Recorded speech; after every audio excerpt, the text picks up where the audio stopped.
As you've guessed, Winston Churchill, in my mind, is the greatest human being of the 20th century. But have you ever thought what created someone like this? I read biographies, nearly 7,000 now. I've read every book that's ever been written about him, every book that he's written, but I couldn't find out what created the man. Until one day I found a letter he sent to his mother when he was in his early 20s fighting a war in India. And this is what the letter said. Dear Mother, we're out on horseback today on military exercise, and we were ambushed by the enemy. Many of my comrades fled in terror.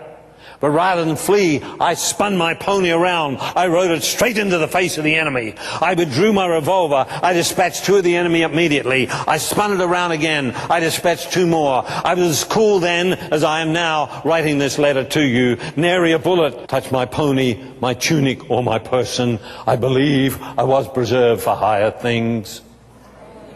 And there are people here in this church tonight that God has preserved for higher things. There are people that have been divorced, there are people that have been bankrupt, there are people that have been ill. You've had all manner of things happen to you, but God has preserved you for higher things. You've got dreams inside trying to get out, and you keep pushing it back and pushing it back and pushing it back, but you need to look for signals and ignore the cost. I had diphtheria, I wasn't supposed to live, but I looked for signals and ignored the cost. My oldest son said to me once, he said, Dad, he said, I wake up at night sometime and wonder where we would be today if the American people hadn't prayed and sent Billy Graham. He said, I can't go back to sleep. Look for signals and ignore the cost. Or at one time I'd done something that was extraordinary, and the media came in, and it was the first time that it ever happened, and after the media interviews were over, I went out in my backyard of my home under a huge eucalyptus tree that had been there for 150 years. I sat by the swimming pool. It was a summer day. There was no wind. I said, Lord, if this is the big deal, you might just as well take me into heaven. I don't want to spin my wheels for another 40 or 50 years. I thought you promised me that I'd change the world for 300 years. So if this is the big deal, I looked above me and I saw a huge bough. I mentally calculated its weight with its water content, would have weighed 3 tons. I said, if this is the big deal, you might just as well let that branch land on me and I'll be in heaven in a second. But there was no wind. I walked away and the sun was shining. Down it came. It crushed the chair that I'd been sitting in. It crushed the concrete under the chair that I'd been sitting in. And pushed an iron feet 2 feet into the hard-packed earth, and I reset my priorities. Look for signals and ignore the cost. Some of you have been in accidents. Some of you have had all manner of things happen to you, and you're not watching the signals. God has preserved you for higher things. Well, I look at this man called Caleb. He invited the responsibility of leadership. You see, you are God's rescue squad. You are the carriers of dreams. You are the empire builders of tomorrow. Caleb knew what he wanted and he expected to get it. What is this mountain that you want? The other thing was, he had a positive mental attitude. You see, you must always have a futuristic look. Motivation comes with a sense of the future. They said there are giants in the land. He said, good, that means they're big. They're too big to miss. You know, motivation is personal. Nobody can get in your mind and your body and act it out for you. You cannot catch it like a common cold. And faith is the key to the door to the supernatural. Faith is the currency of heaven. Probably the greatest business leader of the 20th century, the greatest Christian business leader of the 20th century was Robert Letourneau. They wrote a book about him called Mover of Men and Mountains.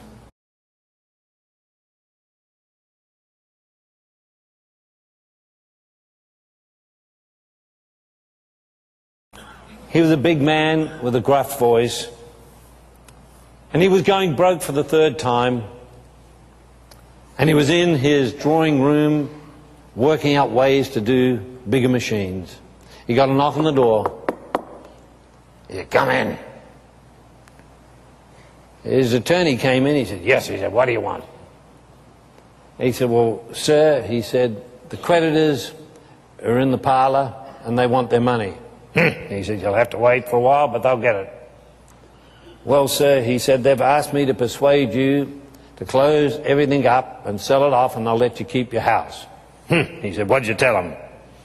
He said, I told them I would persuade you to do that. He said, you're fired.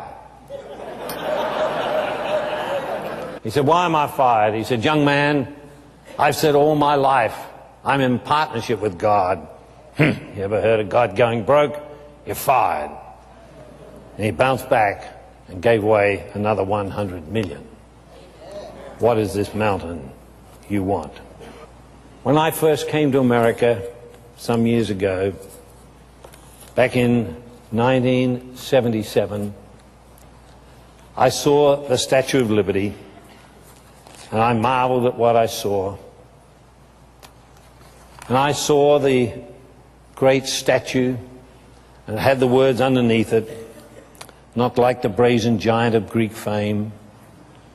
With conquering limbs, astride from land to land, here at our sea-washed sunset gate she'll stand, a mighty woman with a torch.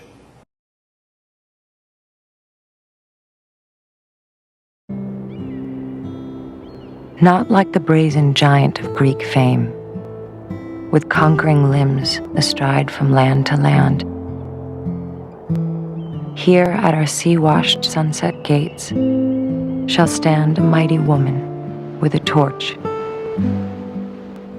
whose flame is the imprisoned lightning, and her name, Mother of Exiles.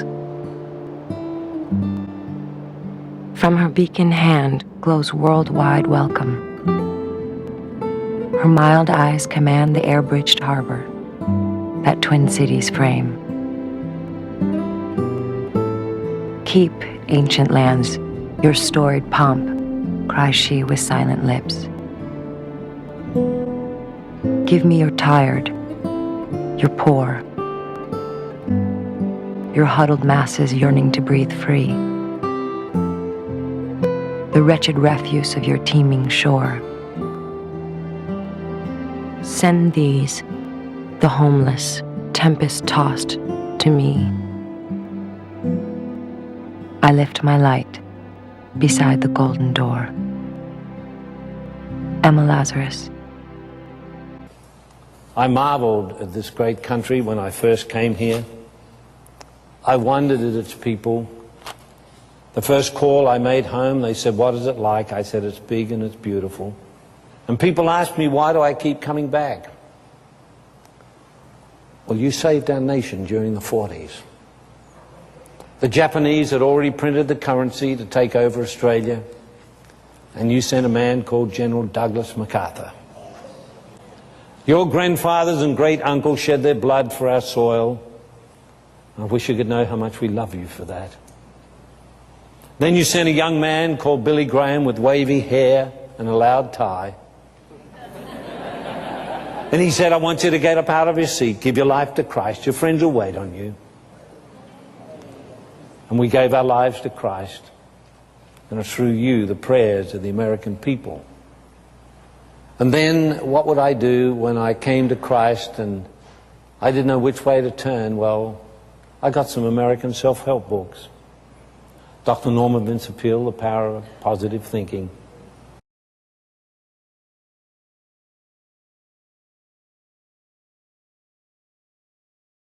And it was you, the American people, that changed my life. I was on television some years ago, and they were flying in a guru, an atheist, who supposedly was going to tear me to shreds. By the way, there's a change. I said, what is a change? They said, well, they don't have one person debating with you now, they have 4. Well, immediately I knew they were in trouble. They said, could you give us a definition for success? I said, yes, the willingness to bear pain.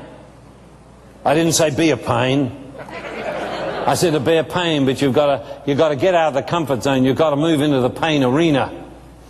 Well, it wasn't a very difficult debate. Success is a price, a payment, the exchange of sacrificial commitment and personal discipline in mental, spiritual, physical and time output.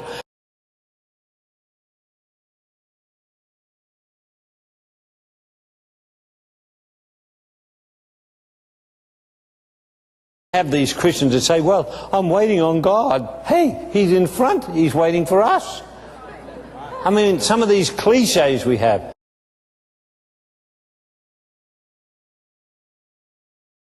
Well, God has closed the door. Kick it down.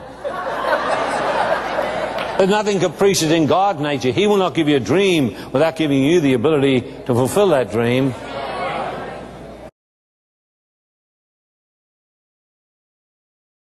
Paying the full price means a commitment to excellence and learning how to excel in dimensions that we have never known before in our lives.